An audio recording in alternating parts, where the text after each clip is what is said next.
बिस्मिल्लाहिर्रहमानिर्रहीम। रब्बि इश्रह ली सदरी वयस्सिर ली अमरी वहलुल उक़दतम मिन लिसानी यफ़क़हू क़ौली।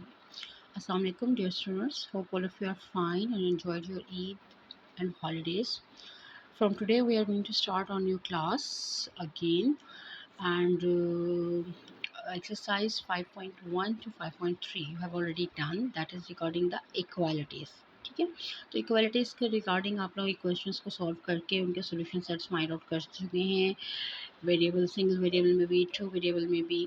तो नाउ आज से हम लोग जो स्टार्ट करेंगे दैट इज़ द इनइक्वालिटी। सबसे पहले आपको पता होना चाहिए कि इनइक्वालिटी होती क्या है।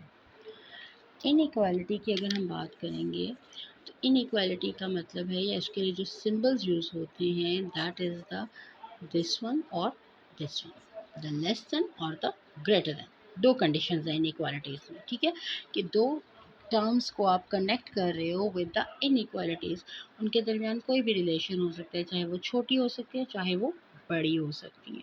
तो अब जब कोई भी इक्वेशन आपके पास आती है और आपको उसे सॉल्व करना है तो इसका मतलब ये है कि वो इस कंडीशन को सेटिस्फाई कर रहा है कि जो भी उसमें एक्स है या वाई वेरिएबल है वो either it is smaller than the given number और it is greater than the given number. Like in the question, हमारे पास क्वेश्चन सबसे पहले दिया हुआ है। अगर आप देखें तो आपके पास क्वेश्चन दिया हुआ है, check whether the given value of each variable satisfies the inequalities और not.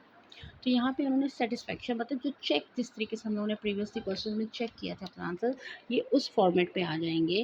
That question number 1 A part है इसका, ठीक है। इसका चेक करने हैं आपने क्वेश्चंस को कि क्या ये हमारी इनइक्वालिटीज़ को सेटिस्फाई करता है या नहीं करता। इसके फर्स्ट 3 पार्ट्स सिंपल्स हैं, that is your homework. I am going to start from the fourth part. The fourth part हमें दिया हुआ है, that is 3 into z plus 4 is less than and equal to 6 for किसके लिए करना है, z is equals to -2। तो हमसे क्या पूछा जा रहा है, इट इज़ आस्क्ड कि z is equals to -2 के लिए क्या ये इक्वेशन सेटिस्फाइड है या नहीं है। तो आप इसके लिए क्या करेंगे, आप z की जगह उसकी वैल्यूज़ को सब्स्टिट्यूट करेंगे। सोल्यूशन हम इसका स्टार्ट करते हैं, ठीक है।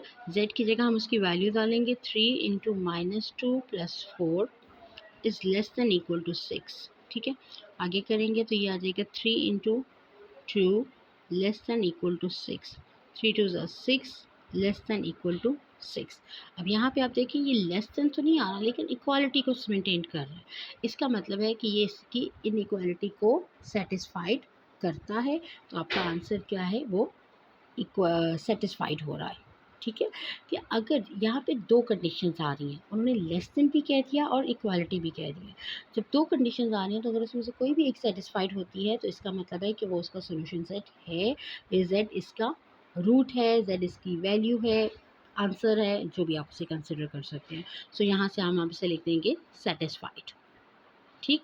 अगर तो बिल्कुल डिफरेंट आंसर आ जाता है यहाँ पे 5, हाँ अगर इसका आंसर 5 भी आ जाता या 4 आ जाता, मतलब 6 से छोटा कोई भी आता तो भी ये सेटिस्फाइड होता है। दोनों कंडीशंस को वो सेटिस्फाई, दोनों में से कोई एक भी कंडीशन सेटिस्फाइड है तो इसका मतलब है कि वहाँ कंडीशन सेटिस्फाइड है।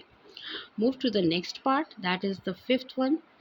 5 into x minus 2 is greater than equal to 9x minus 3 into 2x minus 4, और ये आपने सेटिस्फाई करना है for x is equals to 11, ठीक है। अब 11 के लिए आप करेंगे तो इसके लिए क्या है, अगेन सिंप्लीफाई। पहले हम सॉल्यूशन लिखेंगे, जहाँ जहाँ x लिखा है वहाँ x की वैल्यू लिखते चले जाएंगे। तो 11 minus 2 is greater than equal to 9 into 11, use the bracket, क्योंकि जब ब्रैकेट है उसका मतलब कि आपस में मल्टीप्लाई हो, 9x का मतलब 9 और x मल्टीप्लाई हो रहे हैं, तो I am using the bracket. उससे ज़रा हमारे पास सिंप्लीफाई करना आसान हो जाता है, बिकॉज हम मल्टीप्लाई का साइन डाल के अजीब मुश्किल हो, जो वो मैसी सा लगता है। 11 minus 2 is 9, 9 11 are 99 minus 3, 2 11 are 22 minus 4, now 5 9 are 45, greater than equal to 99 minus 3 into 22 minus 4 is 18, 45 greater than equal to 99 minus 3 8s are 24, 3 1s are 3, 5 54, 45 is greater than equal to 9 minus 4 is 5 and 45। अब आप यहाँ पे देखें तो again दोनों की conditions क्या होंगी, इक्वल आ गई हैं।